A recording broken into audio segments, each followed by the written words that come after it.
Hi student, welcome to my YouTube channel. अपने YouTube channel पे आप सभी दोस्तों का स्वागत करते हैं। तो चलिए आज के लेक्चर में फिर से हम कुछ न्यूमेरिकल क्वेश्चन देखते हैं। और जो टॉपिक हमने शुरू किया था वो है लॉज ऑफ मोशन, यानी गति के नियम। तो गति के नियम में फ्रेंड्स जो न्यूटन्स लॉ ऑफ मोशन है उसको हमने पढ़ा था और उस पर कुछ हम न्यूमेरिकल क्वेश्चन कर रहे थे। ठीक है फ्रेंड्स, तो देखिए क्या है। इससे पहले आप लोगों से एक रिक्वेस्ट है कि अगर आप हमारे चैनल पर नए हैं तो प्लीज़ हमारे चैनल को लाइक करें, शेयर करें और सब्सक्राइब करें। चलिए देखते हैं फ्रेंड्स, एक constant retarding force of 50 Newton, ये आपका क्वेश्चन है। एक constant retarding force of 50 Newton, 50 Newton का नहीं 50 न्यूटन का आपका एक फोर्स अप्लाइड होता है टू ए बॉडी, किसी बॉडी पे, जिसका आपका मास कितना है 20 केजी का है। यानी कि कोई आपका 20 किलोग्राम द्रव्यमान का क्या है फ्रेंड्स, ये 20 केजी का मान लीजिए आपका, इसका जो 20 केजी है 20 केजी का ये मास है। और इस पे कहा जा रहा है एक कांस्टेंट रिटार्डिंग फोर्स आप 50 न्यूटन, 50 न्यूटन का इस पे क्या किया जा रहा है, फोर्स अप्लाइड किया जा रहा है। तो देखिए एक रिटार्डिंग फोर्स लगाया जा रहा है 50 न्यूटन का, जो ये ऑब्जेक्ट मूव कर रहा था विथ स्पीड ऑफ 15 मीटर पर सेकंड। यानी कि इस क्वेश्चन का मीनिंग यही है कि ये 20 किलोग्राम का कोई एक आपका ऑब्जेक्ट है, बॉडी है, जो आपका 15 मीटर पर सेकंड के स्पीड से, वेलोसिटी से ये मूव कर रहा है और इस पे एक रिटार्डिंग फोर्स आपका 50 न्यूटन का लगता है। तो फिर क्या पूछा जा रहा है, how long does the body take to stop, यानी कितने समय पश्चात ये बॉडी आपकी रेस्ट में आ जाएगी। आपको ये पता है कि कोई भी ऑब्जेक्ट मूव कर रहा है तो उसको अगर हम कोई रिटार्डिंग फोर्स या कोई भी एक्सटर्नल फोर्स अप्लाइड करते हैं तो वो बॉडी तुरंत रेस्ट पोजीशन में नहीं आती है। अगर वो कुछ वेलोसिटी से मूव कर रही है, ठीक है, तो उस पर अगर हम ब्रेक लगाएं या कोई भी फोर्स लगा के उसको, उसके मोशन को रोकेंगे तो वो तुरंत स्टॉप में नहीं आता है, उसको रुकने में कुछ समय लगता है। तो फ्रेंड्स यहाँ वही तो टाइम आपसे पूछा जा रहा है कि वो टाइम क्या होगा। तो देखिए क्या होता है वो टाइम। तो पहले जो गिवन है उसको लिख लेते हैं, ठीक है। तो गिवन दैट क्या दिया है इस क्वेश्चन में, तो गिवन दैट देखिए आपका, तो पहले दिया है रिटार्डिंग फोर्स। रिटार्डिंग फोर्स आपका दिया है, रिटार्डिंग फोर्स देखिए, रिटार्डिंग जो फोर्स है आपकी, फोर्स यानी F इक्वल टू आपका -50 न्यूटन। ये फ्रेंड्स निगेटिव साइन इसलिए यहाँ हमने लिखा है क्योंकि ये जो फोर्स है इस बॉडी के मोशन के अपोजिट डायरेक्शन में हमने लगाया है, इसलिए यहाँ पे हम -50 न्यूटन लिख ले, ये दे दिया हमारा। फिर से उसके बाद देखिए initial velocity, moving initially velocity, initially velocity को हम u से रिप्रेजेंट करते हैं। तो it's initial velocity of object, तो initial velocity, initial velocity of the object, initial velocity of the body, देखिए बॉडी का इनिशियल वेलोसिटी फ्रेंड्स कितना है u इक्वल टू दिया है आपका 15 मीटर पर सेकंड, यही तो दिया है, u आपका 15 मीटर पर सेकंड दिया है। और यहाँ पे जो फाइनल वेलोसिटी है वो आपका जीरो हो जाएगा, क्योंकि ब्रेक लगाएंगे तो फाइनल वेलोसिटी आपका जीरो हो जाएगा। और फाइनल वेलोसिटी या v equal to, and v equal to आपका क्या होगा, जीरो होगा, v इक्वल टू जीरो होगा।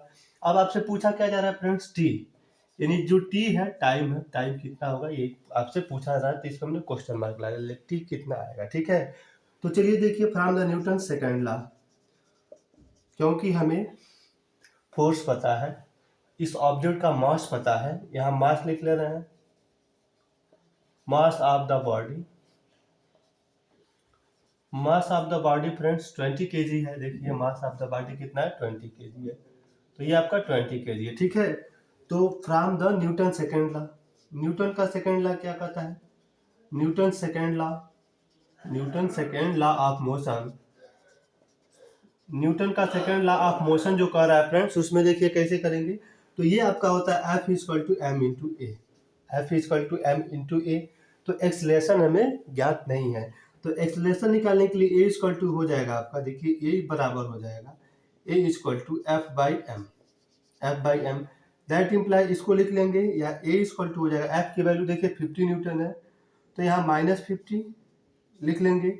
और ये आपका एम कितना दिया है, तो एम आपका दिया है 20, एम जो मास है ये आपका कितना दिया 20। तो इसको कट करेंगे, सिंप्लीफाई करेंगे, तो ये जो एक्सलेशन आएगा ये आपका निगेटिव में 2.5 मीटर प्रति सेकंड स्क्वायर आ जाएगा। तो ये आपका एक्सलेशन हो गया। एक्सीलरेशन आ गया। अब इसमें फ्रेंड्स क्या करेंगे, from the first law of motion, गति का जो प्रथम नियम है, from the first law of motion से देखिए, from the first law of motion, first law of motion, first law of motion क्या कहता है, इसको देखिए, first law of motion v equal to u plus a t, u plus a t होता है।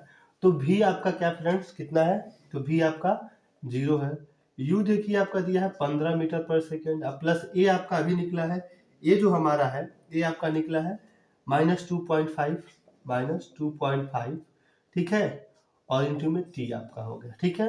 तो t आपको निकालना है, तो इसको दूसरे साइड लाएंगे, इसको दूसरे साइड लाएंगे तो ये भी निगेटिव है, तो माइनस टी इक्वल टू हो जाएगा -15 और बाई में -2.5, तो ये माइनस माइनस कट जाएगा, और फिर इसको लाएंगे तो 25 सेकेंड 150, यानी ये आपका 6 सेकेंड आ जाएगा, ठीक है फ्रेंड्स। इट मीन्स दैट कि if the object will be moving from 15 metre per second speed, या जो वेलोसिटी है अगर 15 मीटर पर सेकेंड की वेलोसिटी से ये जो ऑब्जेक्ट है 20 kg का है, मूव कर रहा है, तो इस पे अगर आप 50 न्यूटन का फोर्स लगाते हैं तो ये कितने समय बाद रुक जाएगी, 6 सेकेंड इसको लगेगा, तभी ये रेस्ट पोजीशन में कंप्लीटली आएगी, ठीक है। तो आई होप आपको ये क्वेश्चन अच्छे से समझ में आ गया होगा, ठीक है फ्रेंड्स। तो जब भी ऐसा क्वेश्चन आएगा, ये बड़ा इंपॉर्टेंट क्वेश्चन है, टाइम दे रखा है, टाइम आपको निकालना है, ठीक है, तो ऐसे आप निकाल सकते हैं, ठीक है। चलिए इसी पे अगला नेक्स्ट क्वेश्चन देखते हैं कैसे करेंगे। तो ये आपको अच्छा सा क्वेश्चन था, बढ़िया सा क्वेश्चन था, समझ में आया होगा। चलिए नेक्स्ट क्वेश्चन देखते हैं फ्रेंड। अगला इसी पे आधारित क्वेश्चन एक और देख लेते हैं, सुंदर सा अच्छा सा क्वेश्चन है, देखिए कैसे लगाएंगे, अगर आ जाता है तो नेक्स्ट क्वेश्चन देखते हैं हम। तो देखिए दोस्तों, पूरे आशा विश्वास के साथ अपने लक्ष्य को पाना है, और हमने भी तो मन में यही ठाना है, इसी को ठानकर और अपने लक्ष्य की ओर आगे बढ़िए, चलते रहिए, तो चलते रहना है, करते रहना है, और रुकना नहीं है, ठीक है। तो देखिए अब इसी के साथ अगला क्वेश्चन आपका शानदार सा क्वेश्चन क्या कहता है वो क्वेश्चन, तो उस क्वेश्चन को हम कैसे करेंगे टैकल, अगर आ जाता है, ठीक है फ्रेंड्स। तो चलिए क्वेश्चन पहले राइट डाउन करते हैं, लिखते हैं। इसमें दिया हुआ है कि आपका एक कांस्टेंट फोर्स है acting on a body of mass 3 kg, 3 kg का कोई आपका वस्तु है। तो देखिए इसमें जो नेक्स्ट क्वेश्चन है, ये कांस्टेंट फोर्स, ये कांस्टेंट फोर्स लिखते भी चलते हैं, समझते भी चलते हैं। Constant force acting on a body, acting on a body, acting on a body, एक किसी बॉडी पे आपका फोर्स लगता है, of mass 3 kg, of mass 3 kg, 3 kg का उसका मास है। चेंजेज इट्स स्पीड फ्रॉम, और इसका स्पीड चेंजेस होता है, changes its speed from, speed from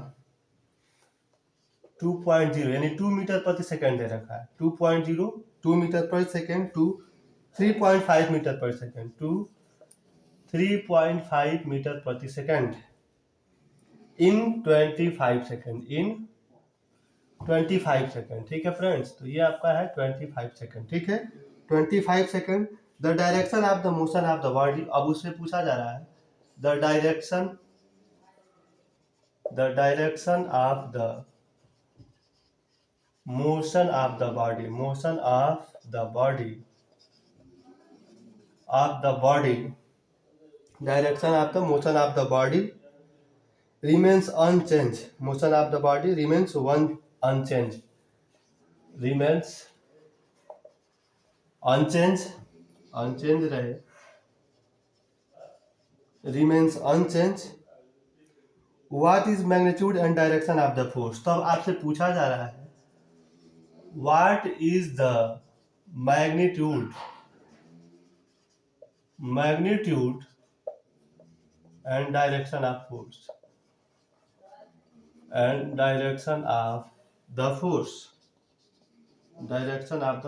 तो उस फोर्स का डायरेक्शन क्या होगा, और उसके बाद क्या होगा फ्रेंड्स, उसका मैग्नीट्यूड कितना होगा। तो यही आपको निकालना है, कैसे निकालेंगे। तो देखिए इसमें जो जो चीजें दी हुई हैं पहले तो उसको लिख लेते हैं।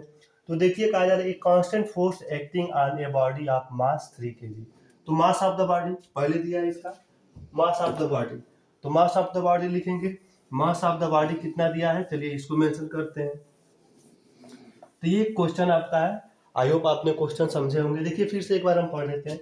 ये constant force acting on a body of mass 3 kg, एक कोई 3 किलोग्राम द्रव्यमान का पिंड है और जिसपे आपका एक फोर्स एक्ट कर रहा है, लग रहा है। चेंजेड इस स्पीड फ्रॉम, और जब ये फोर्स आपका 3 kg के मास का कोई बॉडी है उस पर लग रहा है, तो इसका स्पीड जो है 2 मीटर पर सेकेंड से 3.5 मीटर पर सेकेंड, यानी कि 2 metre per second to 3.5 metre per second in 25 second. अब 25 सेकेंड में इसका जो स्पीड है 2 मीटर पर सेकेंड से 3.5 मीटर पर सेकेंड हो जाता है। The direction of the motion of the body remains unchanged, और ये आपका है जो डायरेक्शन है उस बॉडी का मोशन का, वो आपका रिमेन्स क्या है, अनचेंज है, वो अपरिवर्तित है। तो यही पूछा जा रहा है कि what is the magnitude and direction of the force. तो वो जो फोर्स है वो किस डायरेक्शन में लगा, और फोर्स का क्या है फ्रेंड्स, फोर्स का मैग्नीट्यूड परिमाण क्या है, किस परिमाण में, किस मैग्नीट्यूड में लगा हुआ है। तो पहले सॉल्यूशन में देखिए, mass of the body, mass of the body आपका दिया हुआ है, मास ऑफ द बॉडी यानी m जो दिया है, m आपका है 3 kg का। फिर आपका नेक्स्ट दिया है वेलोसिटी, इनिशियल वेलोसिटी देख लीजिए। तो इनिशियल वेलोसिटी को हम u से रिप्रेजेंट करेंगे फ्रेंड्स। तो u इक्वल टू कितना दिया है, 2.0 metre per second. Final velocity इसकी दिया है, फाइनल वेलोसिटी जो है इसका फ्रेंड्स कितना है, तो final velocity v equal to आपका दिया है 3.5 मीटर पर सेकेंड। टाइम देखिए कितना दिया हुआ है, तो टाइम इसका दिया हुआ फ्रेंड्स, टाइम देखिए, टाइम इसका दिया हुआ 25 सेकेंड, तो 25 सेकेंड हो गया। The direction of the force of the body remains unchanged, और जो डायरेक्शन ऑफ फोर्स है उससे बॉडी क्या है, रिमेन्स अनचेंज, वो अनचेंज है। ठीक है, तो देखिए इतना चीज आपको पता चल गया। तो पहले तो आप F equal to m a लगाएंगे, तो पहले तो आपको ए पता होना चाहिए। तो ए इक्वल टू क्या होता है, v minus you by T, ये हो जाएगा। तो यहाँ से ए निकाल लेंगे, ए देखिए कितना दिया है आपका, ए निकालना है। तो v आपका देखिए 3.5, माइनस में आपका 2.0, और ये बटे में आपका t कितना दे दिया है 25, तो 25 रख लेंगे। तो देखिए कितना आ जाएगा, इसको घटाएंगे तो ये फ्रेंड्स आपका आ जाएगा 1.5, यही तो होगा। इसको 3 पॉइंट में से घटाएंगे, 3.5 में से 2 को, तो 1.5 आ गया। 1.5 को 25 से डिवाइड करेंगे तो ये आपका 100, ये 150 और बटे 250 हो जाएगा। ऐसे ये आपका 150 का इतना हो जाएगा ना, 250। इसको जब डिवाइड करेंगे तो देखिए ये कितना आएगा, इसको जब आप भाग करेंगे तो भाग करने पे देखिए ये कितना आ रहा है। ठीक है, तो ये आपका हो जाएगा, 5 का भाग करेंगे, 5 तिहाई 15 और फिर 5 25, 3/50। ये ए की वैल्यू जो है आपका 3/50 मान लीजिए, 3/50, या इसको डिवाइड कर लेंगे, भाग करेंगे इसको 3/50 को, तो ये आपका 0 पॉइंट, ये आपका क्या हो जाएगा, 0 पॉइंट में आ जाएगा 5 6 के 30 यानी 0.6, ये आ जाएगा 300 होगा। तो इतना मीटर पर सेकंड स्क्वायर आ गया। तो ये एक्सेलरेशन की वैल्यू 3/50 मीटर पर सेकंड स्क्वायर आपका ये हो गया। अब from the Newton first law, sorry Newton second law, from Newton second law, Newton second law, Newton का सेकंड लॉ देखिए क्या कहता है, Newton second law F equal to M into A. अब F equal to M into A, तो force ही तो आपको ज्ञात करना है, इसका मैग्नीट्यूड ऑफ फोर्स क्या होगा और उसका डायरेक्शन क्या होगा। ठीक है, तो m आपका देखिए फ्रेंड्स, m कितना दे रखा है, तो m आपका दिया है 3 kg, मास ऑफ बॉडी हमने यहाँ m 3 kg ले लिया। तो 3 में और इनटू में आप क्या लिख लेंगे, 3/50 कर लेंगे तब भी आ जाएगा। तो ये 3/50 मान लीजिए हमने रख लिया 3/50। ठीक है, तो f की जो वैल्यू आएगी वो 9/50, ये इतना जो है आपका फोर्स लगेगा, इतना न्यूटन आ जाएगा। ठीक है, तो यही आपका फोर्स होगा। और चूंकि यहाँ पॉजिटिव आ रहा है तो अलोंग द डायरेक्शन, जिस डायरेक्शन में बॉडी मूव कर रही है वही उसका डायरेक्शन होगा। ठीक है, अगर निगेटिव आता तो आपका रिवर्स डायरेक्शन में या बैकवर्ड डायरेक्शन में लगता। तो यहाँ पे फोर्स आपका ऐसे लगेगा फ्रेंड्स, एक्ट करेगा। ठीक है, तो ऐसे आप बड़े आसानी से इस क्वेश्चन को टेकअप कर सकते हैं, सॉल्व कर सकते हैं। तो ऐसे ही बड़े आराम से आप इस तरह के जो भी क्वेश्चन आएगा इसको कर सकते हैं। तो ये 9/50 या इसी को डिवाइड कर लेंगे तो 0 पॉइंट आपका आ जाएगा 18 न्यूटन। ठीक है, 9/50 को हम लिख सकते हैं इसमें 0.18 न्यूटन, तो यही आ जाएगा। तो ऐसे आप इसको सॉल्व कर लेंगे। ठीक है फ्रेंड, आगे ऐसे एक और इम्पोर्टेंट क्वेश्चन है जिसको आप लोग बारी बारी से कर सकते हैं, क्रमशः किया जाएगा। ठीक है फ्रेंड्स, तो एक और क्वेश्चन आपको दे देते हैं, आसान सा इम्पल्स पे क्वेश्चन रहेगा, आपके लिए होमवर्क दे देते हैं, करिएगा। तो देखिए क्वेश्चन क्या है, क्वेश्चन आप नेक्स्ट इसको सॉल्व जरूर करिएगा कि अगर वैल्यू आपकी जो है दिया है, क्वेश्चन नंबर 3 आपका दे दे रहे हैं कि जो m है, मास ऑफ द ऑब्जेक्ट है, वो हमारा 5 kg है। ठीक है, और उसके बाद कोई आपका ए इसमें जो त्वरण है, ये आपका 5 मीटर पर सेकंड स्क्वायर है। ठीक है, और उसके बाद हमें आई निकालना है, आई की वैल्यू कितनी होगी, और ये डेल्टा टी इक्वल टू मान लीजिए जो है आपका 2 सेकंड है। तो इसको आप करेंगे, यानी कि कोई एक ऑब्जेक्ट है जो 5 kg मास का है, जिसमें एक्सीलरेशन आपका इतना उत्पन्न हो रहा है, और अगर हम delta t equal to 2 second के लिए फोर्स अप्लाई करते हैं, तो ये आपका इम्पल्स क्या होगा। तो इम्पल्स फ्रेंड आराम से आप निकाल सकते हैं, I equal to F into delta T होता है, और from the Newton second law से F equal to M into A से फोर्स निकाल लेंगे, और तब इसको आप आराम से कर लेंगे। तो इसका आंसर कमेंट में जरूर मेंशन करें और बताएं कि आपका ये आंसर कितना आया है। Thank you friends, thanks for watching. So please like, share and subscribe my channel. Also be share your friends. Thanks for watching.